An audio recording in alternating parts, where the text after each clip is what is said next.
why it's imperative that you set up a board of advisors and a financial committee if you come into wealth.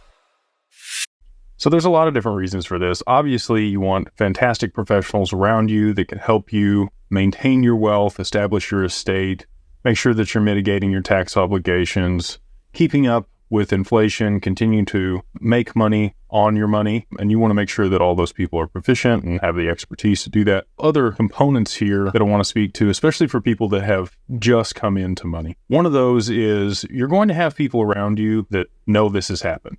It's likely that you've probably discussed some of your investments, or if you're selling your business, there's a lot of ways that you might come into a significant amount of wealth.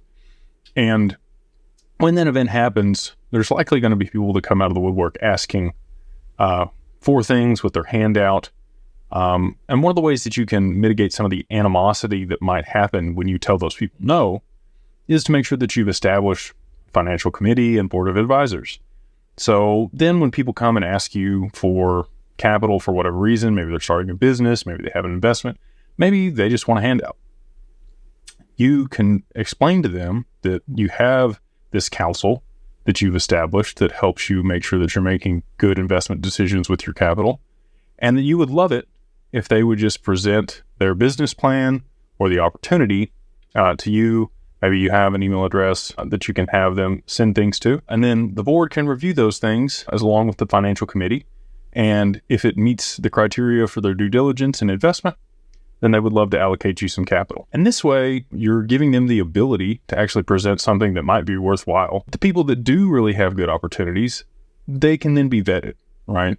And then it's not you poo-pooing their idea or whatever it is. You have real professionals that are doing due diligence on deals and making sure that you're going to be able to allocate capital in a meaningful way that's going to generate a return for you and your family.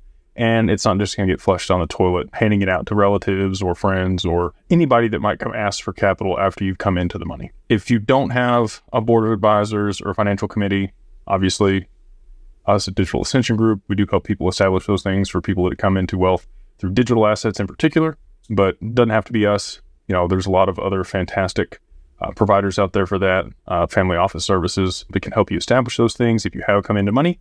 And that way you can mitigate those potential bad feelings that other people might have for you when you tell them no. And you can also vet out the ones that really do have something meaningful for you to invest in. With that, like, subscribe, enjoy the content, and we'll see you on the next one.